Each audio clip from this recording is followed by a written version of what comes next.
Bom dia. Vamos lá. Vamos retomar aqui hoje um bate-papo. Vou esperar aqui o nosso amigo Jorge Ponciano Ribeiro voltar a nos contar suas histórias e para a gente tentar construir um cenário muito importante. Queria entrar hoje numa discussão em torno dessa passagem do Jorge da psicanálise para a gestalterapia e para a construção no nome hoje mais importante, né, da nossa Gestalt terapia. Deixa eu ver se eu consigo aqui chamá-lo. Bom, acho que a maioria já conhece. Opa! Aqui.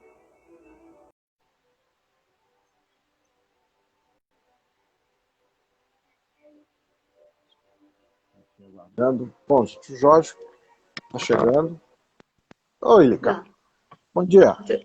Bom dia, querido. Já entrar. Beleza. Chegamos. Cá estamos nós de novo. Calma um pouquinho. Tudo bom, Jorge? Bom dia. Peraí, não estou escutando. Bom Sim? dia. Estamos chegando. Bom dia. Tudo bom? Conseguindo escutar? Oi. Está me escutando? Estamos escutando bem. Muito bem. A imagem está boa. Agora te escutei bem. Opa, beleza. Então, estava aqui introduzindo, a gente tem aí... Vamos dar continuidade àquele papo. Quando a gente foi interrompido, a gente estava falando da vez passada, até da tua transição no doutorado, entrada na UNB, né? Eu acho que a gente podia, o que você acha? Eu estava querendo introduzir, até para a gente tentar compreender a tua passagem da psicanálise para a gestalterapia, né? Para a gente tentar se localizar. Né? E tentar também apresentar toda essa tua produção na gestalterapia. O que você acha? Por onde a gente recomeça?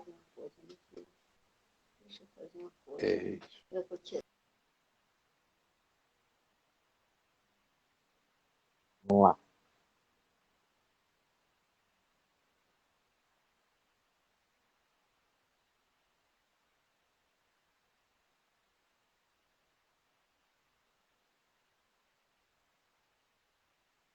Oi. Deu uma parada.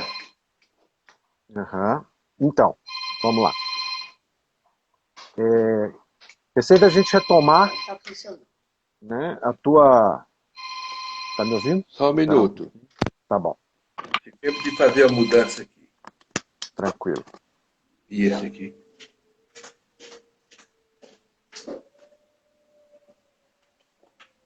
Espera, Adriano. Já tá funcionando. Não tem problema, a gente vai se acostumando aos poucos. Tivemos de fazer uma pequena mudança aqui. Não, sem problema. Mas uns 2 anos de pandemia, a gente já tá craque nessas coisas. Um pouquinho mais alto. Tá me ouvindo?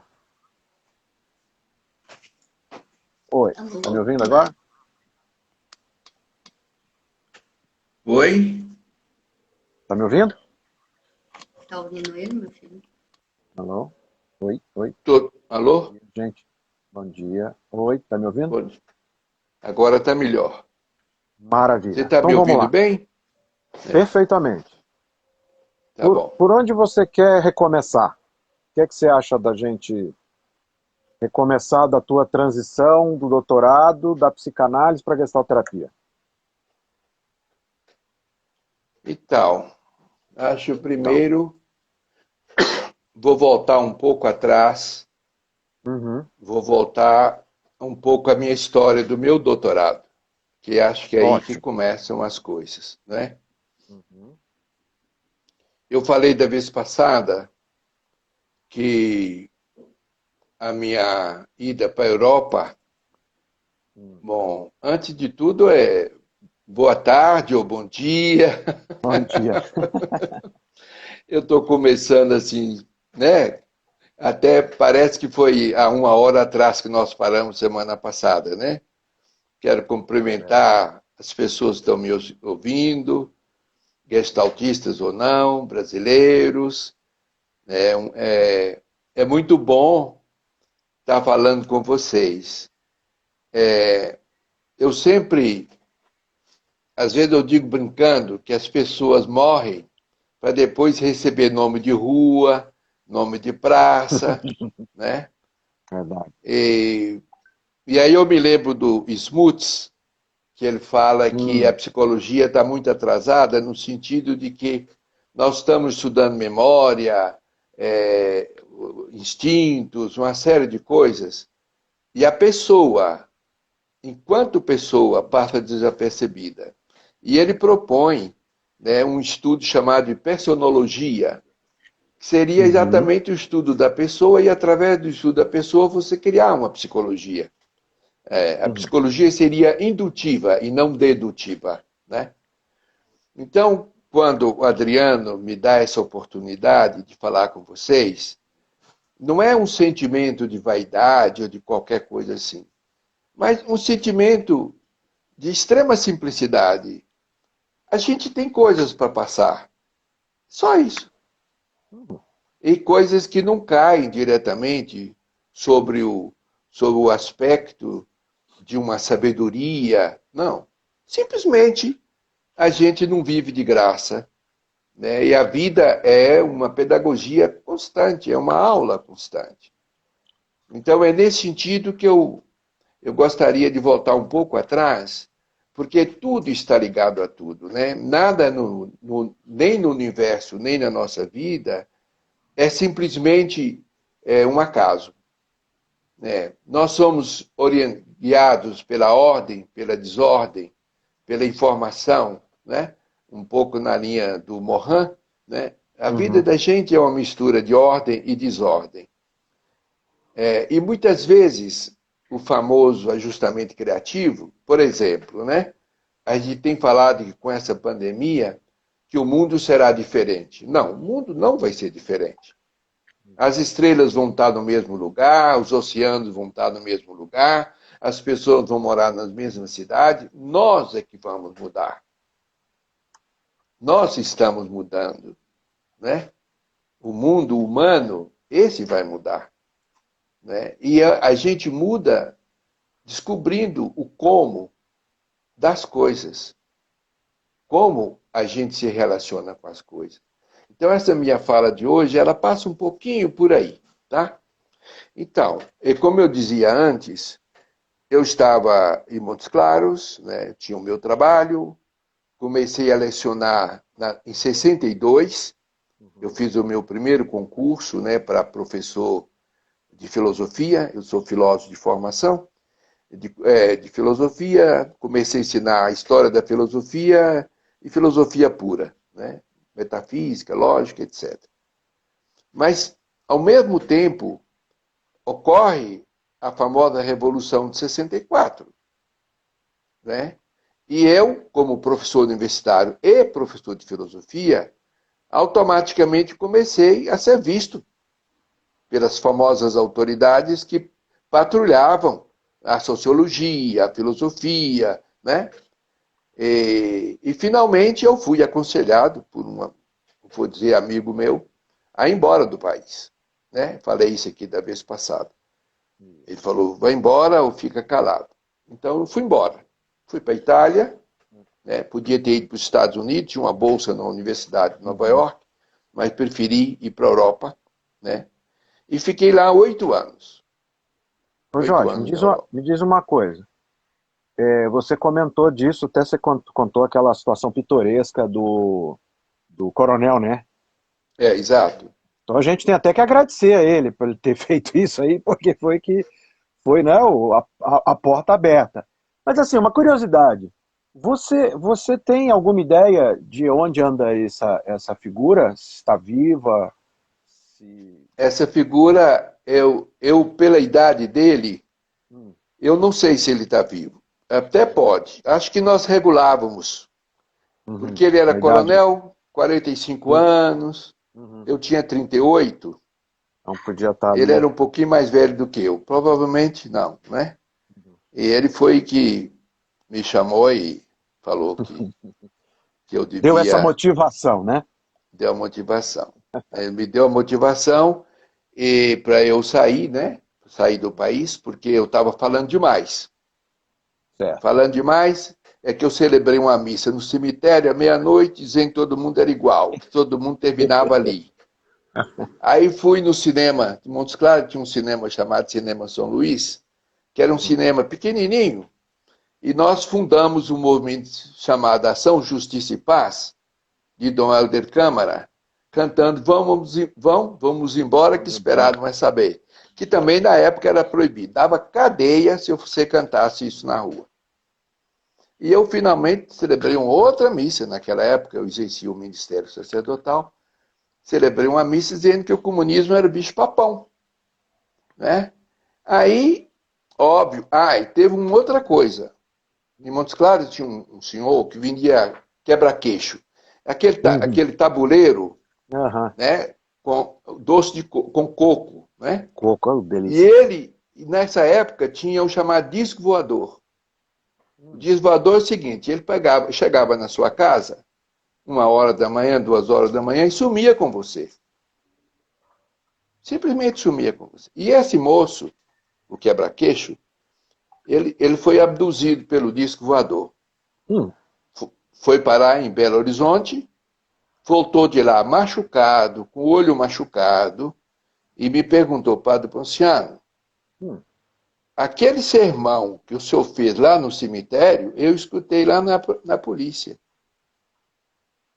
Aquele sermão está gravado. O senhor fica atento. Eu vi que ele estava machucado. Eu perguntei, mas o senhor foi machucado? Eu disse, sim. Eu não vou contar para o senhor, só fica atento. Porque eu escutei aquele sermão seu lá. Né? Então, a gente não sabia que estava sendo tudo gravado. Tudo. E aí, ele falou comigo, o senhor vai embora ou cala a boca? Aí eu falei com ele, não, eu vou embora e cala a boca. Aí, ele falou, muito bem, sou um homem inteligente, sensato, eu vou dizer para eles que o senhor resolveu calar a boca e ir embora. É isso mesmo? Falei, é isso mesmo, coronel. Tá bom, é isso mesmo. E o senhor sabe, né? O senhor sabe. Se eu sou embora daqui, eu mando o senhor com um oficial meu até Belo Horizonte. De lá, o senhor vai para Juiz de Fora, no tal Mourão, que deve ser parente desse general Mourão que está aqui agora. Deve ser pai, qualquer coisa assim. E lá pode acontecer tudo com o senhor. Né? E ele me perguntou se eu sabia o que era tudo. Eu falei que eu sabia. Ele falou, então é isso aí. Aí fui para a Europa. Eu fui fazer psicologia. Então comecei a fazer psicologia. Né? Naquela época, a psicologia e a filosofia eram muito juntas uma da outra. Né? Então, eu fiz em 3 anos e meio, eu fiz o curso de psicologia. 3 anos eu fiz o curso de psicologia. Quando eu cheguei ao Brasil, que eu fui revalidar o meu diploma, aí eu fui à Católica, a Universidade Católica de Belo Horizonte, fiquei 1 ano e meio nessa Universidade Católica, depois de ser doutor, para revalidar o meu diploma. Então, meu diploma de psicólogo no Brasil é o diploma emitido. Eu tenho o diploma de psicólogo em Roma e tenho o diploma emitido pelo Ministério da Educação através da Universidade Católica de Belo Horizonte, onde eu completei o meu curso de psicologia. Porque na Europa, você fazia uma psicologia, você fazia um básico, depois você fazia ou clínica, ou isso, ou aquilo. Então, quando eu cheguei ao Brasil, eu tive de refazer aquilo que eu não fiz na Europa. Aí o meu diploma foi reconhecido normalmente. Eu fiz o mestrado e fiz também um doutorado, né, em Roma. E nesse período de 8 anos, que foi o que eu passei lá. E aí tem uma cena que eu estava comentando com o Adriano, é que essa história desse déficit de atenção meu, né, que foi uma coisa que eu não sabia que eu tinha, apesar de ser psicólogo, eu não sabia que eu tinha essa coisa e essa coisa me perseguia. Mas eu a minha inteligência, eu não posso dizer que não foi isso foi muito isso, e a minha garra. Inteligência e garra e vontade de que as coisas acontecessem. Então, isso me fez passar por todas as situações acadêmicas, inclusive o doutorado. Né? E quando, eu acho que eu não contei isso, quando eu fui para fazer a defesa do doutorado, naquela época a minha universidade, a Pontifícia era uma PUC, estava no meio de uma mata. Roma, a cidade de Roma não tinha chegado ainda. E essa senhora tinha um barzinho. E ela conhecia todo mundo, porque todo mundo parava no bar para tomar um cappuccino, comer um croissant, enfim. Aí ela estranhou que eu estivesse ali naquela época, foi setembro, início de setembro. Aí ela perguntou assim, uai, o que é que o senhor está fazendo aqui? Eu falei, eu vou defender meu doutorado. Eu falei, mas a universidade está fechada? Eu falei, mas eu vou defender, só eu. E uma amiga minha chamada Ana Johnny, né, que era colega de doutorado, foi assistir meu doutorado comigo. Aí eu defendi o doutorado, né, e foi uma coisa assim, que eu fiquei muito preocupado, como eram 5 professores, e eles não tinham nada para fazer, que era férias, aí eles aproveitaram para ficar comigo examinando. Chegou um momento que eu achei que eu estava mal, que eles não me deixavam embora. Era pergunta uma atrás da outra. Aí, quando deram por encerrado, o professor Albino Ronco, que foi foi o meu orientador de doutorado, eu vi quando ele pegou o papel e escreveu assim, 30. Eu vi pela posição da caneta que ele disse 30. A nota na universidade é 1 sobre 30, 2 sobre 30, 3 sobre 30.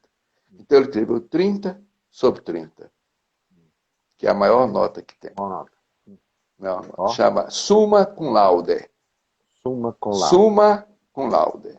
Supremo louvor.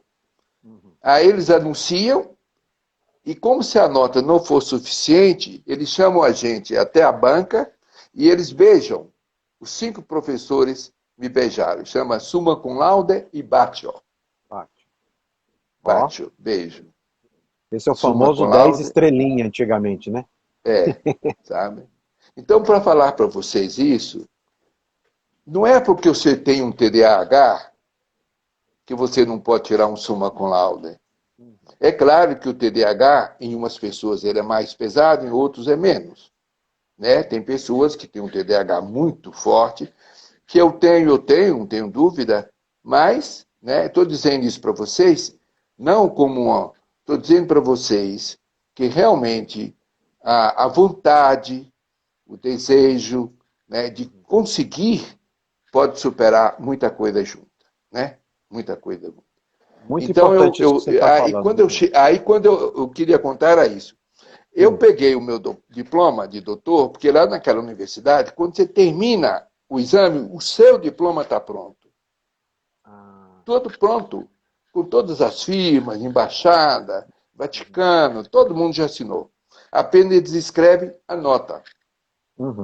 Tem um canudo, coloca no canudo, passei na secretaria, peguei o canudo, e quando eu chego nesse barzinho dessa senhora, ela ficou olhando para mim e eu com o diploma debaixo do braço sozinho.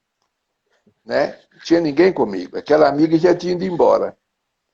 E eu chego no bar assim, meio cabeça baixa, e ela olha para mim e pergunta assim, doutora? Tipo assim, conseguiu? Com essa cara que você está aí?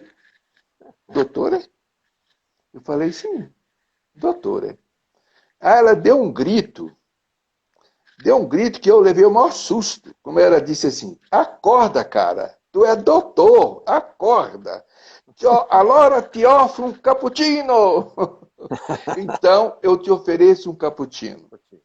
Então, o cappuccino oferecido por essa senhora foi meu presente de doutorado. A coisa mais linda que eu ganhei no dia do meu doutorado foi um cappuccino que essa senhora me ofereceu. Estou contando isso para vocês, que nunca mais esqueci a minha cara, o meu diploma debaixo do braço, como se aquilo não fosse nada ou quase nada, E essa mulher que vibra no meu lugar, Uhum. me oferecendo um cappuccino. Um cappuccino. Tá? Eu acho Maravilha. que isso é uma homenagem também, muitos anos depois, é óbvio, nós estamos em 75, né? Uhum. Quando essa mulher me faz essa homenagem, eu tenho o prazer de homenagear essa senhora e dizer para vocês, né, que a vida da gente nem sempre é deserto. Tem muitos oásis. E é muito importante que a gente aproveite os oásis que Deus ou que o universo coloca à nossa frente. Então, Olha, terminado isso, ah, quer perguntar oi? alguma coisa? Não, é que eu acho, eu queria marcar assim, que eu acho duas coisas importantíssimas nessa tua fala. Primeiro, que eu acho que precisa trazer esse traço de humanidade que você está lembrando da história da TDAH. Né? É uma limitação, mas não é um limitador, né? Exato. Ela pode ser inclusive uma possibilidade. Eu acho que é importante a gente reconhecer isso, para a gente parar de cindir a realidade. Eu acho que isso é muito bonito.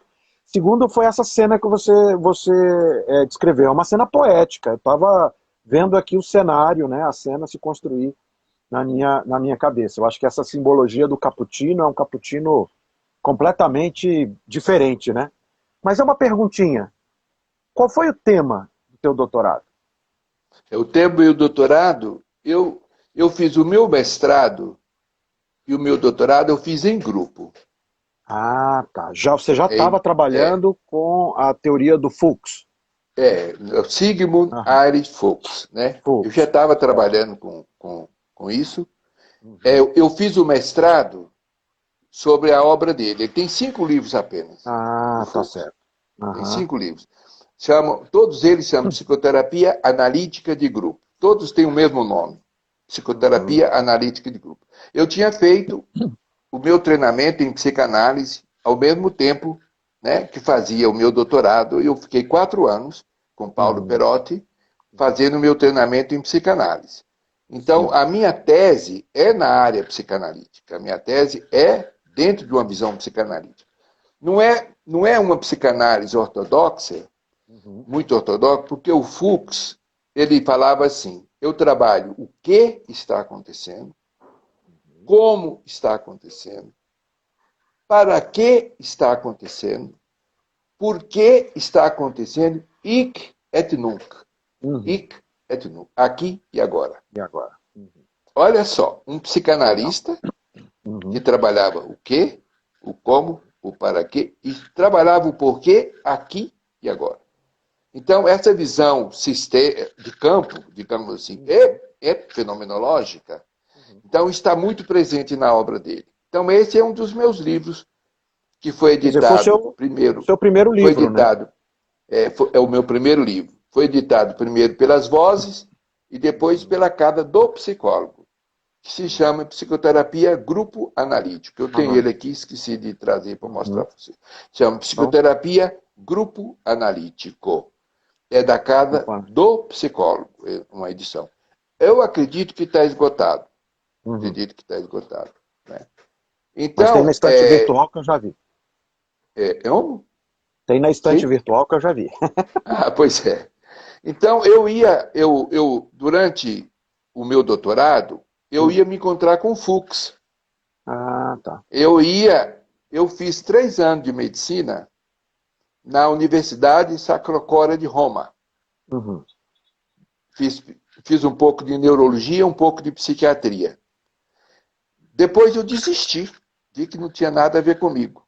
Aí Aham. eu fazia um pouco de psicologia. Finalmente eu fui diretamente para a psicologia e me formei em psicologia lá. Mas durante o meu doutorado, que eu fazia numa pontifícia, numa PUC, eu ia para Londres. Eu trabalhava numa cidade pequenina entre Manchester e Liverpool, chamada Whittlewoods, num hospital psiquiátrico. Uhum. Então, durante 4 anos, todo ano, eu ia para esse hospital psiquiátrico que ficava lá 3 meses, trabalhando no hospital psiquiátrico. E durante esses 3 meses, eu dava um pulo a Londres e conversava com Fuchs, que é a pessoa sobre quem eu fiz o meu doutorado. Uhum. E eu tenho um livro dele, que é o último livro dele, ele tinha 2 volumes, 2. A Escrita à Máquina, papel cor-de-rosa, cheio de correçõezinhas. Quando eu fui embora, que eu fui lá me despedir dele, e vinha para o Brasil, ele chamou a secretária e disse assim, traz o volume do meu último livro. E me entregou o volume do livro ainda não publicado. Falou comigo, padre, você pode usar esse livro do jeito que você quiser. Você não pode publicar nada sem falar comigo. Olha. Mas o livro... A secretária falou com ele assim, doutor Fux, o senhor tem 2 livros escritos à máquina. Está dando um para ele? Ele falou, Ele vai continuar a minha obra através do doutorado dele. Que lindo. E pasmem, o Fux morreu numa sessão de psicoterapia de grupo com médicos. Olha. Ele dava supervisão para médicos. Então, numa dessas supervisões, ele teve um infarto e faleceu. Então, eu aprendi muito com o Fux o jeito dele, o modo dele. Essa pegada minha na fenomenologia nasceu lá, como psicanalista. Entendi. Como psicanalista que tinha uma visão do aqui e agora muito forte. Porque ele dizia que ele estava fazendo terapia de grupo porque ele podia atender mais pessoas e que esse atendimento era um atendimento mais imediato. E eu não tenho dúvida, né? A psicoterapia de grupo está faltando estudos. Eu acho a psicoterapia de grupo não só era mais rápida, mas é tão profunda quanto qualquer outro tipo de terapia. Essa é a minha opinião sobre psicoterapia de grupo, né? Então eu volto para o Brasil, volto para a minha universidade em Montes Claros, né? Que era onde eu tinha sido fundador da universidade. Sou eleito diretor da universidade, da Faculdade de Filosofia, Ciências e Letras. E mais depois de 6 meses, eu decidi que eu não queria mais ficar em Montes Claros, até porque, infelizmente, não tinha suporte para o meu trabalho. Eu era o único doutor da cidade. Sou o primeiro doutor da cidade e da universidade de lá. Aí vim para Brasília, fiz uma entrevista, o professor Pasquale, o professor Hesketh, e tinha mais um outro professor. Em seguida, vim para Brasília. Né? Nós estamos em 76. Certo. Né? Portanto, estamos há 45 anos, né, que eu vim para Brasília. E aí, em Brasília, eu comecei o meu trabalho como psicanalista, juntamente com Richard Boucher e a Júlia Boucher, né? E, na vez passada, eu disse de como, né? Eu falei antes que, apesar de psicanalista e ter introduzido a psicanálise na UNB, de um certo modo, eu sou um dos criadores do departamento de psicologia, porque ele era tão pequenino na época. Então, com a chegada de mais 3 professores, ele cresceu muito. Fundei a clínica, juntamente com Richard Boucher, e por aí afora. Né? Então, eu trabalhava como psicanálise, mas é uma coisa muito incrível, que ser psicoterapeuta não é uma questão teórica, é uma questão de ser chamado. O psicoterapeuta, ele é chamado a ser psicoterapeuta. Porque o psicoterapeuta não é aquele que cura. O psicoterapeuta é aquele que cuida. E quando as pessoas se sentem cuidadas, elas se curam. Então, eu via isso muito claro na minha postura de psicanalista. Mas eu sentia que tinha alguma coisa como psicanalista que não ia bem. O que que tinha? Eu sou da roça. Eu nasci na roça. Eu nasci numa granja, nasci numa fazenda. Que, infelizmente, a estaçãozinha, o trem passa lá, mas não para mais. Eu tive a oportunidade, depois de 60 anos, agora na mês de janeiro, fui lá com Lica, com minha mulher, fui lá visitar o lugar onde eu celebrei a primeira missa. Tem só a capelinha lá no meio do mato, no meio da fazenda. E fiquei 60 anos sem ir lá. A capelinha está linda, maravilhosa, toda conservada. Mas o trem passa lá, mas não para mais. Não para mais. Tá? Então, eu saí da roça, né? Eu tinha um caseiro, eu falei que da vez passada, ele falava comigo, doutor, quem nasceu para ser lagartixa nunca vai ser jacaré. Os dois parecem, né? Na fotografia. E eu acho que eu nasci para ser lagartixa e virei jacaré. Eu sei que eu sou um jacaré. Mas, às vezes, ser jacaré não é confortável. Às vezes é mais confortável ser lagartixa. Sabe? E eu me sentia um psicanalista, mas não tinha alma de psicanalista. Não tinha. Eu tinha uma alma roceira. Acho que a psicanálise não é roceira. Eu tinha alma roceira, o homem do mato. Tenho até hoje. Né? Eu queria tocar o cliente, eu queria abraçar, eu queria falar de mim, de vez em quando. Eu queria ter uma relação humana. A psicanálise é uma relação humana diferente também, é óbvio. Mas um jeito, um como diferente. E eu entendia que talvez mais do que o que eu fazia, como eu fazia, é que estava o X da questão. E o X da questão de ser o como da psicanálise não batia muito com o meu como. Então, isso me incomodava um pouco. Né? O que eu fazia estava bem, para que eu fazia estava bem, mas como? O como é a ponte entre o que e o para quê. O como eu fazia não estava bem. É a experiência, né? A experiência imediata, aquilo que nós estamos chamando de awareness hoje, né? Que é uma consciência corporal imediata no mundo, motora. Né? Então, essa sensação eu tinha, mas estava paralisada. Então, isso... E aí eu escrevi meus 2 primeiros livros, a minha tese de doutorado, da minha fase de psicanálise, e o meu primeiro livro também, de psicoterapia, né? Teorias e Técnicas, que é das vozes, o primeiro volume, são os 2 livros da minha fase de psicanálise. Né? Então, eu me sentia incomodado com essa questão da psicanálise. Eu era rigorosamente psicanalista. Rigorosamente psicanalista. De plena consciência disso. Mas, uma vez, vou contar um caso para vocês, que talvez não devesse contar, mas vou contar.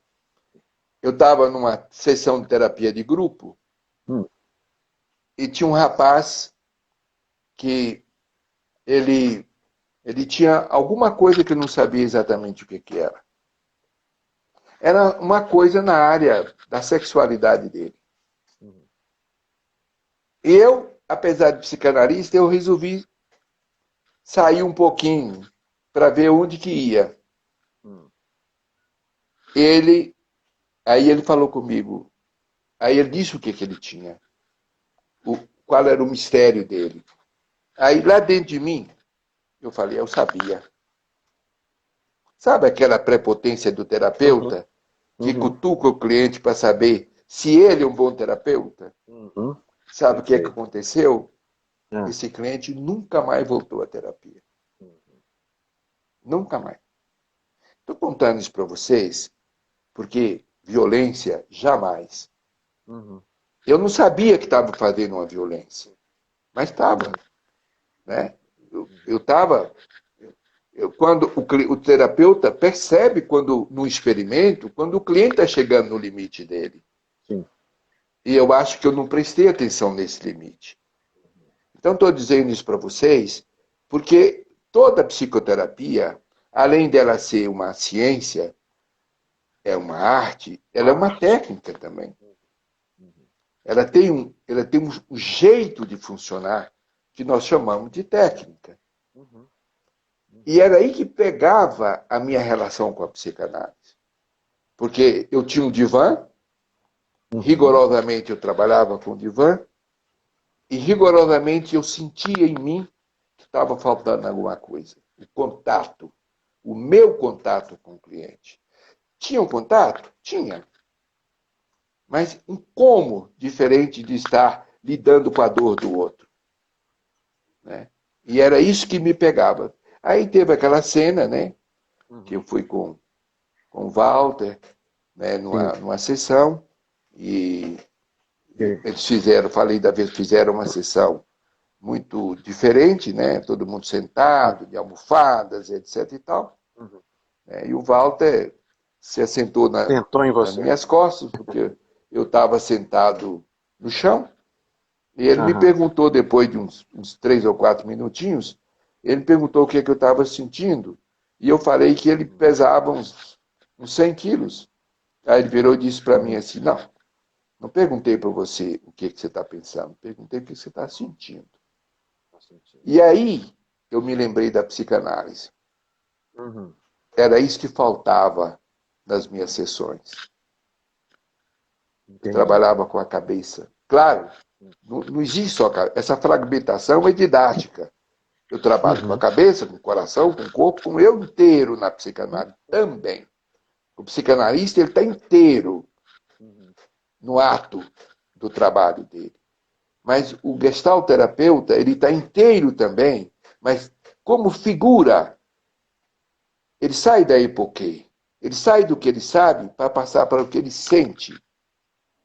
Para aquilo que está acontecendo ali na frente dele, famoso aqui agora. Então, nesse momento aí, eu percebi isso, e essa diferença que me faltava na psicanálise, a gestalterapia me oferecia. Mas como é que você conheceu a gestalterapia? Como é que você conheceu a gestalterapia? Como é que você conheceu o Walter? Porque a história conta que você está exatamente na época em que o Walter está chegando em Brasília, né? E está trazendo um curso de Gestalt. Foi como ele também. Você o conheceu na UNB?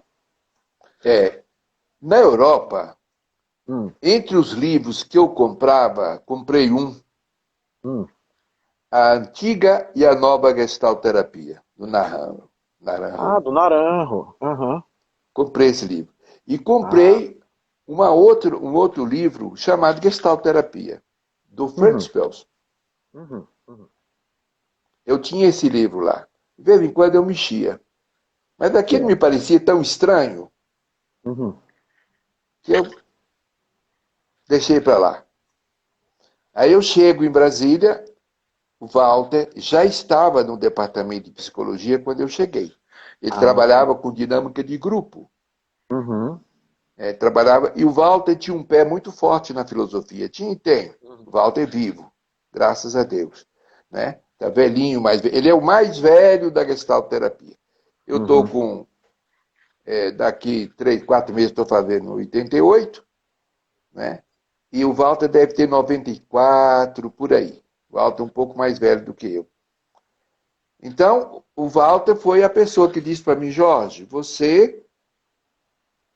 a gente conversava muito, brigava, né? Eu na psicanálise, ele na Gestalt, as brigas maravilhosas, porque quando você resolve brigar academicamente, você de algum modo já saiu do lugar onde você estava. De algum modo você já saiu. Né? E o Walter, ele tinha aquele jeito delicado, manso, cuidadoso, né? E ele dizia, você é psicanalista, tudo bem, mas tenta ver a gestalterapia. Então, o que aconteceu? Ele começou a dar formação aqui em Brasília. Vinha uma pessoa dos Estados Unidos chamada Maureen O'Hara Miller. E essa Maureen dava curso em Belo Horizonte, em Brasília, dava cursos pelo Brasil afora, né? E a gente nós fizemos com ela uns 2 anos de gestalterapia. Ela vinha 2, 3 vezes por ano, ficava uma semana, a gente ia para algum lugar, internava ali e ficava uma semana fazendo Gestalt. Então, depois de uns 2 anos, não sei se já em 80, nós começamos em 78 até 81, se não me engano. Então, nessa fase, nós fomos, né, reunimos os gestaltistas brasileiros e fomos para um lugar chamado Boiçucanga, no litoral paulista, hoje é uma cidade. Naquela época era um vilarejo de pescadores. E ficamos uma semana ali. Nós éramos uns 16 pessoas. Né? Tinha 2 de Belo Horizonte, eu e Walter de Brasília, uns 4 do Rio de Janeiro, uns 4 de São Paulo. Nós éramos umas 16, 17 pessoas. Ficamos ali uma semana sem Mourim, só o Walter. Walter era nosso mentor, chamemos assim, mas sem essa senhora dos Estados Unidos. E nós entendemos que ali foi o primeiro encontro nacional de gestalterapia. Com certeza, ali em Boiçucanga, foi o nosso primeiro encontro. Tinha gente de Belo Horizonte, tinha gente de São Paulo, do Rio, de Brasília. Faltou de Bahia, onde estava a Lica Queiroz, né, que hoje é minha mulher, e mais uma Maria Bowen, que também era falada como uma pessoa que deveria ter estado naquele lugar. Então, a partir daí, nós saímos de Boiçucanga e nós montamos, né, o nosso curso em Brasília. Então, por exemplo, aqui em Brasília,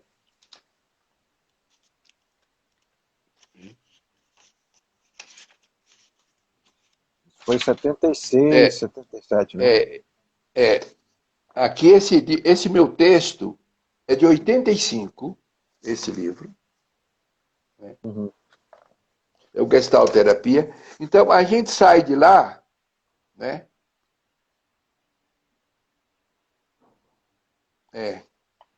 Aqui não, peraí. O Gestalterapia refazendo o caminho, né? Que você está se referindo. Gestalterapia refazendo o caminho. Então, a gente sai de lá e cada um, nós começamos em Brasília, eu e Walter fundamos o SEGEST, né?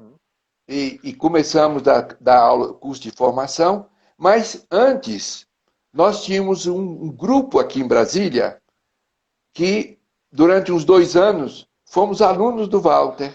E esse grupo, né, ele está aqui escrito, esse grupo. Esse livro, né, ele é oferecido, né, na primeira edição, é oferecido a Maureen Miller O'Hara, né, pela sua amizade e seu apoio ao Grupo de Gestalterapia de Brasília. Maria Zélia Serra, Thales Weber Garcia, Marta Carrijo Brígido, Braulina Nunes de Andrade, Enila Leite de Freitas Chagas, Elizabeth Pinheiro Dias, Tereza Cristina Gaioso, que com Walter Ribeiro compartilharam comigo de nossas preocupações na formação de futuros gestalterapeutas e na criação do Centro de Estudo de Gestalterapia de Brasília, o SEGEST. E também a Roberto de Souza Crema. Roberto Crema, grande nome da análise transacional. Naquela época, né? Hoje ele né? Roberto de Souza Crema, Sônia Alves Costa, Maria Carmen Burle dos Anjos, Maura de Faria Meredos Tavares, com os quais formamos a primeira turma de gestalterapia de Brasília. Essa é uma dedicatória desse livro. E aí começa a crescer a gestalterapia. Né? Então, em 85, a Thérèse Telliger publica o primeiro livro, que é Gestalt e Grupos, que é uma tese de mestrado dela, e acho que no mesmo ano ainda eu publico o Gestalterapia, esse aqui. Né? E aí a Gestalt começa a se desenvolver pelo Brasil, né? E hoje nós temos aí um grupo, né? Esse livro meu aqui, ele está na 8ª edição, o que significa mais ou menos 24 mil livros já publicados. Então, eu entendo que nós, gestaltistas hoje no Brasil, não vou dizer que somos 24 mil, pode ter mais, mas no mínimo 24 mil pessoas já compraram esse livro, né? E hoje, então, nós estamos aí preparando o nosso Congresso Nacional, que vai ocorrer em junho do ano que vem, né? Que vai ser o Congresso de Brasília, né? Que está andando. Hoje, se você me perguntar o que é que eu faço hoje, então, eu trabalho com 4 coisas hoje. Eu trabalho com psicoterapia de grupo, eu trabalho com psicoterapia de curta duração, que para mim é fundamental.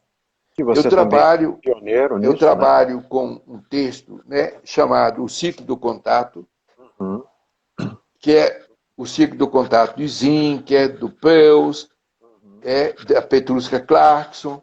E esse aqui é um livro que resume todos esses autores, né, sobre a minha ótica, né? E de um tempo para cá eu tenho trabalhado com o que eu estou chamando de Gestalt Ecopsicoterapia, né, que é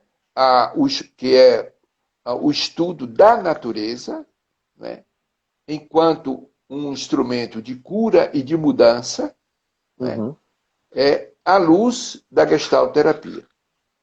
Quer dizer, é uma psicoterapia. E aí também, dentro desse grande campo da espiritualidade, eu estou trabalhando com aquilo que eu estou chamando de ambientalidade,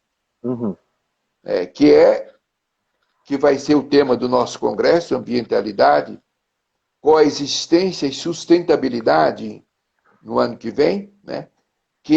Eu acho que a gestalterapia está dando um passo que eu não tenho a dimensão do que significa isso.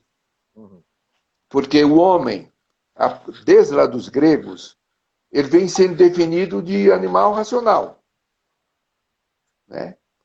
E para mim, óbvio, falta a terceira dimensão, que é ambiental. O homem, primeiro ele é ambiental, porque ele é fruto de uma evolução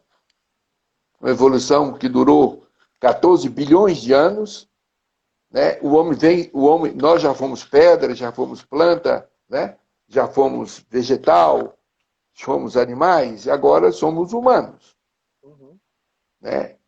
Então, nós criamos uma fragmentação, eu e o mundo, uma partícula coordenada aditiva, eu e o mundo.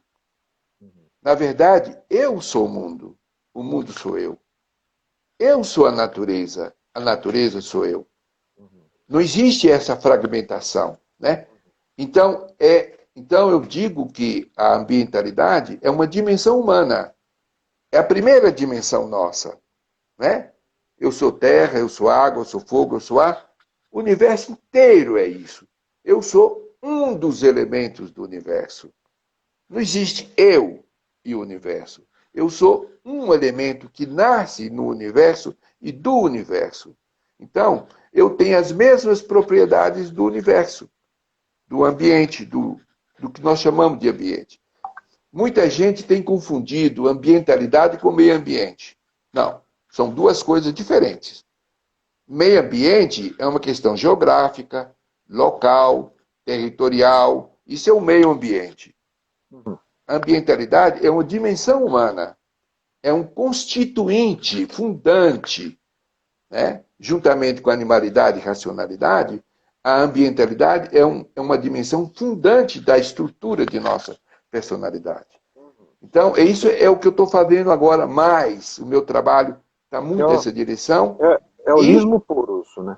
É isso. E a questão toda da fenomenologia, que o Adriano é um dos grandes representantes da fenomenologia no Brasil atualmente.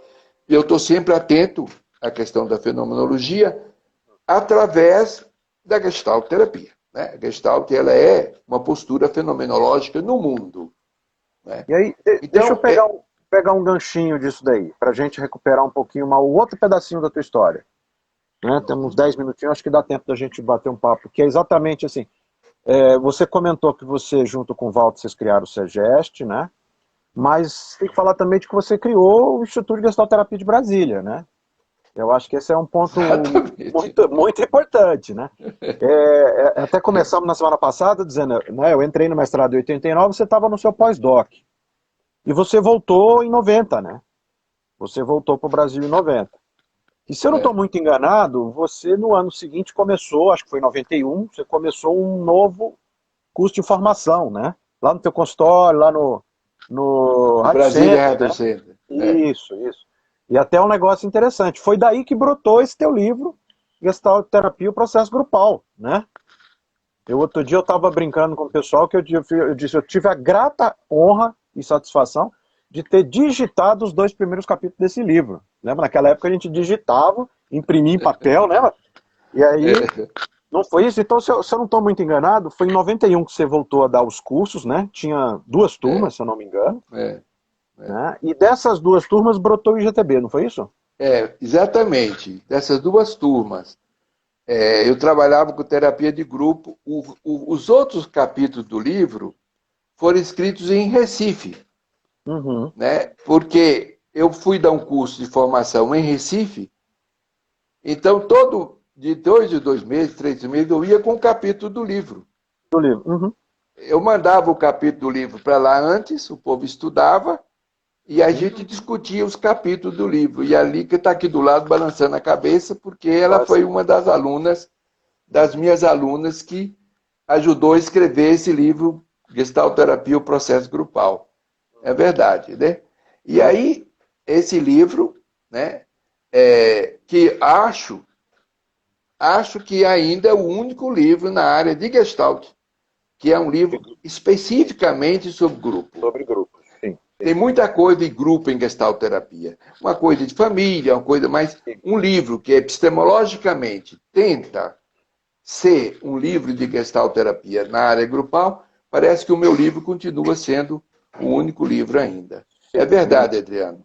É verdade. Você pertenceu a qual grupo? Você sabe que eu estava tentando lembrar isso, mas eu tenho a impressão que eu era do grupo de terça. Tinha um grupo de terça e grupo de quinta, não era? Tinha. Eu estava tentando lembrar onde estava a Miriam, Mônica, esse pessoal todo. Eu acho que era do grupo de terça.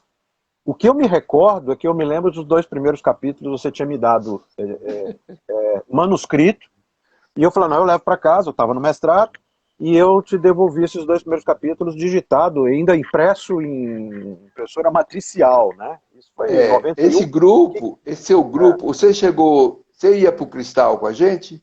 Aquela Cachoeira do Cristal? Que aí a Mônica Alvim, a Malu, Mônica Alvim, a Naila, a Sheila.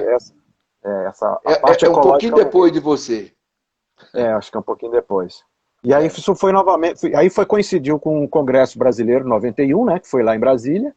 Exatamente. Né, que foi quando veio o Heissner e tudo. Né, que por acaso veio trazendo, inclusive, o tema que eu estava trabalhando contigo no mestrado, né, que era Buber. E aí, em 96, criou-se oficialmente o IGTB, não foi isso? Exatamente. O IGTB foi criado, e você é um dos fundadores, né? Estava lá junto com você.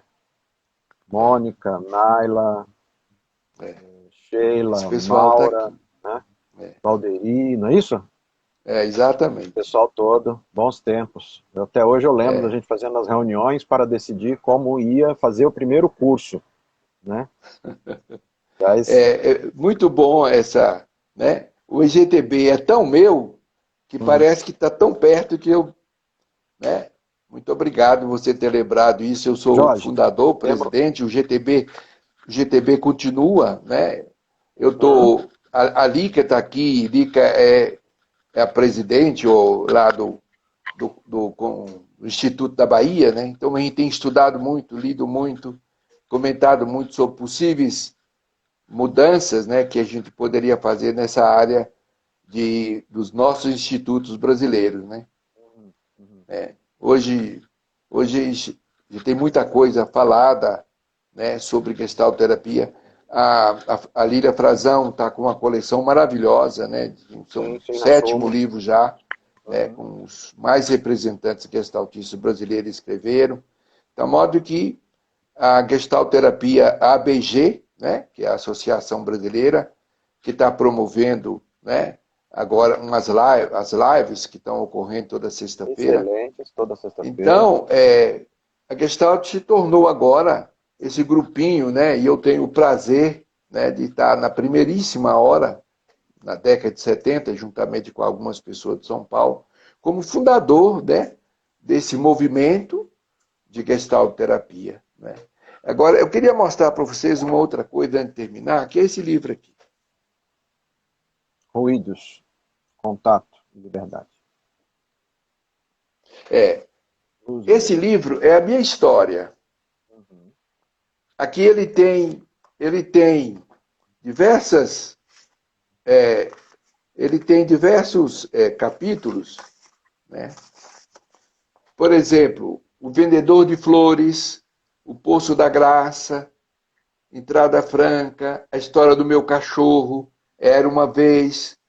São as minhas histórias, chama Ruídos, Os Meus Ruídos, Contato, Luz e Liberdade, um jeito gestáltico de falar do espaço e do tempo vivido. Um jeito gestáltico de falar do espaço e do tempo vivido. Se alguém quiser me conhecer um pouquinho mais, é da Sumos, chama-se Ruídos. Ali tem muita história que eu podia contar, história mesmo, do meu tempo de criança, né? Um punhado, eu pegava trem, saltava de trem em alta velocidade, enfim, uma série de histórias. História mesmo, né? História. De contar, de você morrer de rir, enfim. Esse sou eu, né? Hoje eu estou com meus 87 anos, né? Escrevi 14 livros, estou muito feliz, né? O Adriano está me proporcionando essa coisa boa de eu poder estar dividindo com você um pouco da minha história, da minha caminhada. Muito feliz mesmo, Adriano. Jorge, eu não tenho como te agradecer. Eu tenho a mais absoluta certeza que não tem coisa mais pedagógica, que ensino mais maravilhoso, muito mais do que tudo que a gente possa escrever, do que essa troca honesta, tranquila, gostosa dos nossos espaços de vida. Eu não tenho como te agradecer a tua disponibilidade. 2 conversas, 2 papos maravilhosos que eu tenho certeza que está todo mundo adorando, que a gente vai disponibilizar para todo mundo conhecer.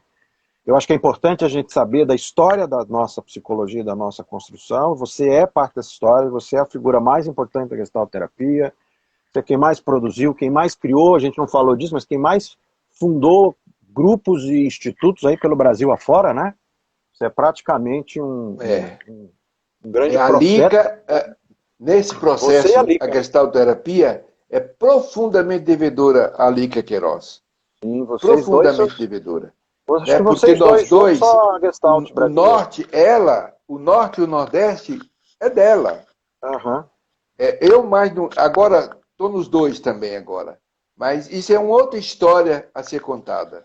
Sem dúvida. Um dia a gente precisa contar isso.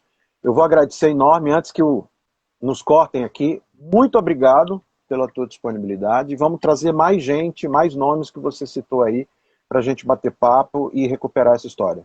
Um beijo enorme. Obrigado por você ser essa inspiração para a gente. E vamos continuar trabalhando e conversando aí. Tá bom? Obrigado, Adriano. Eu também agradeço de coração. É raro a gente ter a oportunidade de poder brincar com a própria vida, e brincadeira é sempre coisa muito séria, né? Brincar com a própria vida com vocês, né? Vocês me veem nos congressos e agora vocês me viram um pouquinho mais da minha alma e do meu coração para vocês. Muito obrigado também, muito obrigado mesmo. Obrigado, Jorge. Um abraço, um beijão. Beijo, Lica. Tchau, tchau. Para vocês também. Tchau.